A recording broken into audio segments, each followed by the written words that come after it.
Alright, oops, I just turned the sounds off. I meant to turn them on, of course. We are hopping to game number 2. Welcome back, welcome back. Spun here in the top right corner of the map. We have our Carnage Esports Zerg player, Namshar.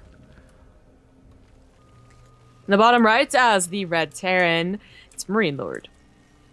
So I'm not sure if it was just the Queen really catching him off guard, if all these little things together just distracted him enough not to get the Banling Nest, or if that was intentionally late for a build order he had in mind, but that was a rather lackluster game out of Namshar. And again, this is kind of what saddens me a bit with this, because I love watching Namshar play, and sometimes he can play actually really, really well.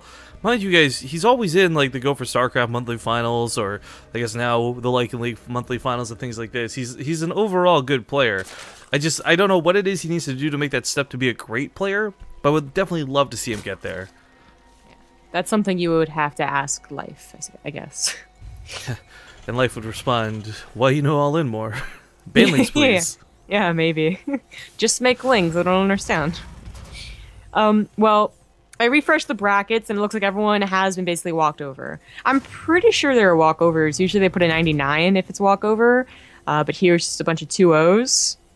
I'm still fairly sure those were walkovers. So the next round, we already have Lilbao versus Betrayus. Would have been a really awesome match to cast. I don't know if they're holding off on that or what. Lycan went ahead, and Zugling over Major, who didn't show, and Snofsky over Zenusite, who didn't show either.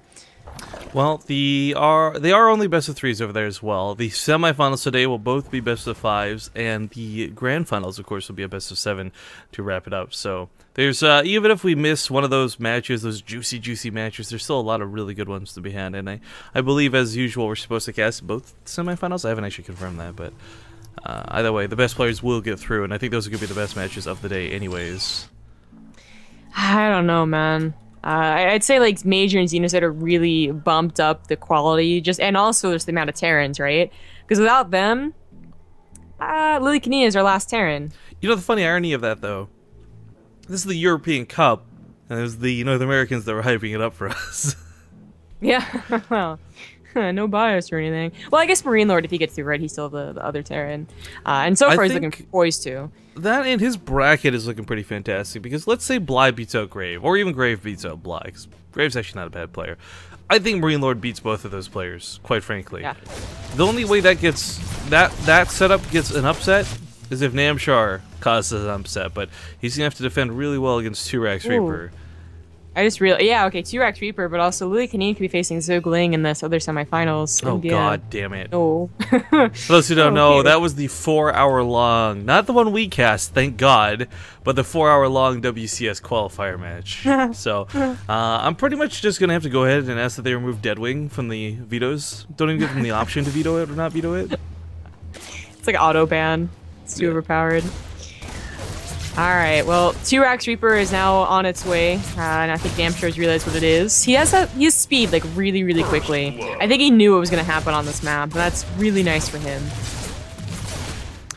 Well, the Reapers are being dealt with accordingly so far, but this is not like before the 3 Reaper pressure. This is quite a bit more that should have been coming behind this. Now, he actually starts transitioning out of it, interestingly enough. I guess he was worried that Namshar would be too well defended, but 4 Reapers can still kill the Queen. Sadly, they don't have the dynamic that 5 do. It's just the way numbers work in this game, but this Queen here in the natural is dead. Bye-bye. No ifs, ands, or buts. Even with speed done, honestly, he might not be able to get done with this. There's just so many Reapers. Yeah, that's not enough lings. It can be a really sucky build to deal with, because you think speedlings will always counter Reapers, but say MarineLord did not stop building Reapers, he would have 7 or 9 right now, and things actually look really bad. Like, he would have to think about getting a Banling Nest or a Roachwarren, something else besides just speedlings, but luckily for him, it is just the 4. Ooh, almost lose one of the Reapers, but that high ground vision let him pick off a couple more lings, and so far the control out of MarineLord is looking fantastic. Once again, the one on the high ground, perhaps baiting for some shots on the low ground. Either way, damage has been dealt. Now, back at home for MarineLord, he did throw down a CC. He's going for a 3rd CC behind this. 3rd CC before 2nd orbital? Quay? He can do what he likes, I guess. He's busy controlling his Reapers on this side of the map. Oh, can he get to that cliff? Barely. We do have a 2-base lair on our way for Namshar. I'm wondering how big of a deal that's going to be, though. Right. he's had to invest so much here in the other game. He's not exactly coming to this layer tech with a healthy drone count, so his gas income's either going to be good and his mineral counts will be low, or vice versa. If he is looking to go 2-base muta, that's fine and all, but it's going to be really hard to get to that number where you can do much with them. Maybe 6, maybe 8? And even then, it's not like he's facing someone who went mech, and I believe he knows this. Like, first of all, you already have 2 racks. It was a 2 racks opener, but 2 racks in a mech? I've seen it happen before, but those are it does Koreans. happen. Yeah. Yeah, it does happen. But yeah, even if he gets 6 or 8 mutas, I don't think there's gonna be that much damage done. That did so much damage, not just in killing queens and killing lings, but forcing out lings just in general. Every set of these lings was a shoulda, woulda, coulda been a drone, and that's what really hurts him the most, I feel. But looking for a way to get back home safely for now. He's got a lot of Marines, and you know what? This push, it should hit before Bailings are ready, and that's what makes this so devastating. There's so many Marines with this. That's so much damage right there.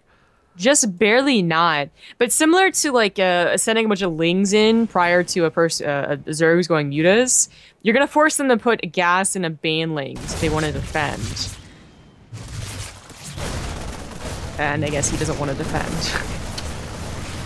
Perhaps think he'll be okay. Perhaps thinking he doesn't have time. As long as he's fighting within the spine crawler, it's okay. But as we see, the second he walks away from the spine crawler, especially with stim done, it goes so heavily in the favor of MarineLord. Again, coming out just not crazy ahead in minerals, but again, it's more drones. That larva is going into the lings. It's he might not even have larva for mutalisks by the time the spire's finished. Yeah. That wasn't bad, but like you said, like everything else about it was, bad. Everything that's a result of it is bad. And in fact, the Marines getting home is also pretty bad. That's going to be accompanied with the 2 medevac push. It's still going to be very strong.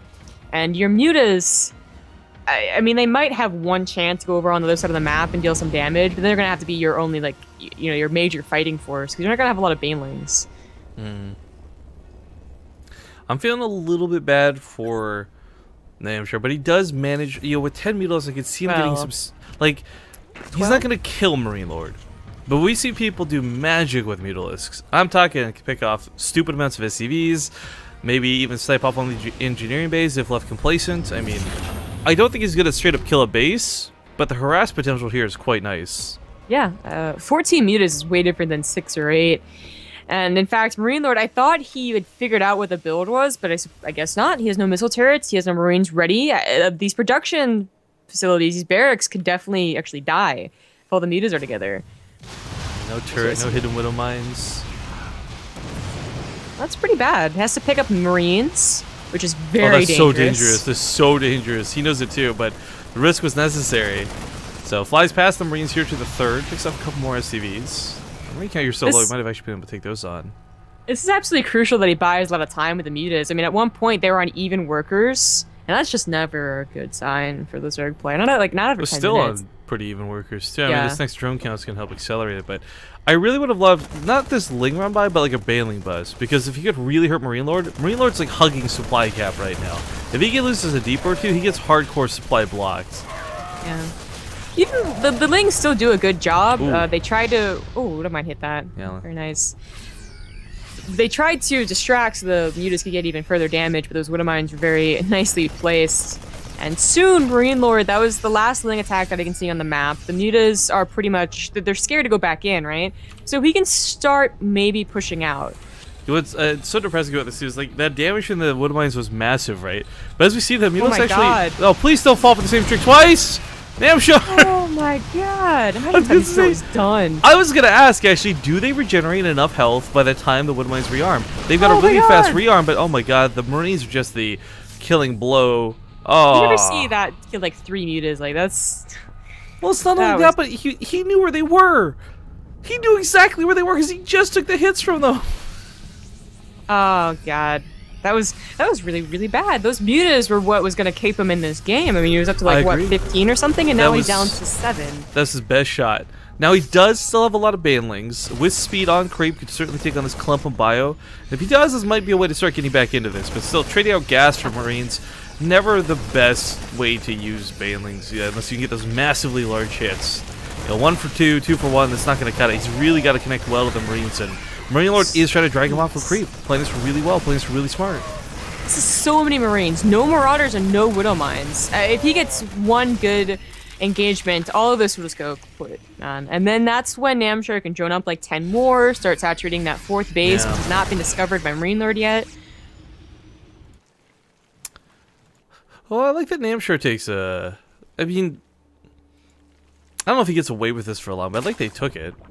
Yeah. Well, MarineLord so far hasn't really done any drops, so hopefully, you know... Oh, the Widow Mines! Oh, the Widow Mines! Oh, that Widow Mines! I saw it coming a mile away!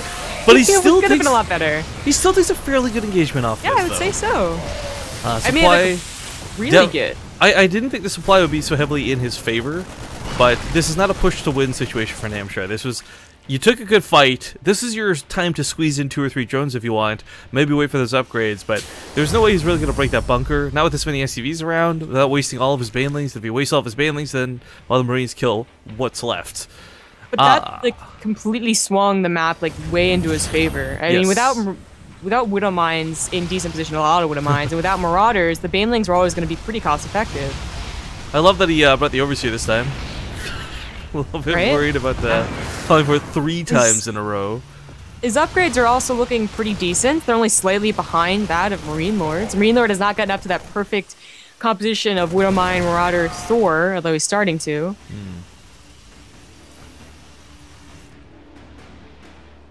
Well, the baneling count not exactly out of control. It's usually when we start seeing, like, you know, 50-something banelings, it gets really scary for any Terran player. Off of creep, on creep, no longer really matters. But I think one of the biggest things is Namshar finally hits his drone count, getting closer to 80. Once he hits that, like, sweet 80 number, he might even go higher if he's really ballsy. That's when you can just take the worst engagements in the world and still recover off of them.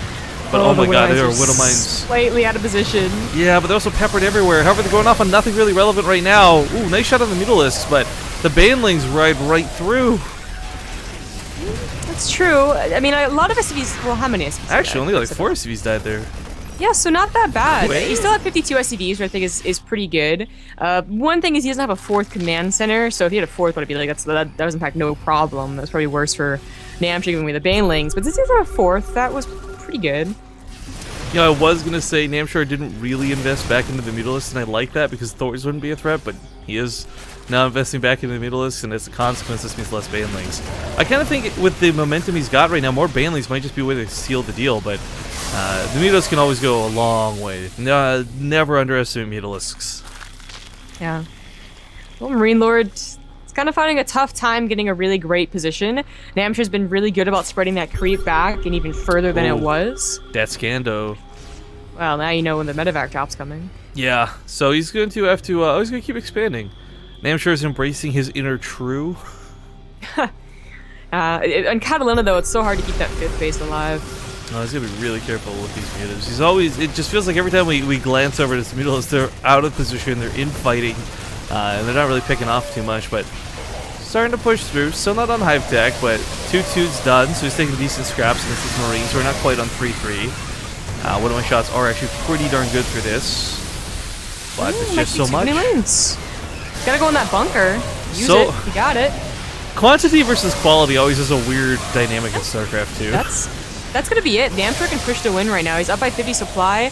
The medevac drop, it's doing some damage at the 4th, but she did not see the 5th. It's not even fully unloaded. Now. It's not even fully unloaded. That's how much attention's been brought back home. But yeah, killing this 3rd, it's normally we scratch this off and say, oh, it's just a base or a Terra, no big deal. But this is a pretty important base. MarineLord, not mined out yet, but he doesn't have a lot of mining, just generally speaking. So spreading out among 3 bases was pretty important. Yeah. Did not get all of the drones, by the way. They just transferred. They ran, basically. Nice. Some folks asking if this tournament is ending today. This is the monthly finals, so yes, this will be the conclusion of month 1 of the Lycan League. Yeah, but it's not like ending, it comes back.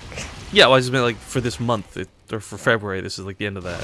But March has a brand new one, and so forth and so forth. Well, MarineLord looks like he's going to lose this game. Namshar had a pretty shaky start. He didn't really look like he was in control. Yeah, you know, with the Reapers, I really thought, man, okay, that's it. Poor our buddy Namshar getting devastated. You know, we'll have to remove the Ace Namgasm emote because it's just so embarrassing. Wow. But in all seriousness, despite small mistakes, despite the Mutalisks taking those hits very unnecessarily in the early game, he's brought himself back into the late game quite nicely. Run through the banelings. Just going to catch... Oh, all these fresh mules, all these SCVs, and that's gonna be game. GG.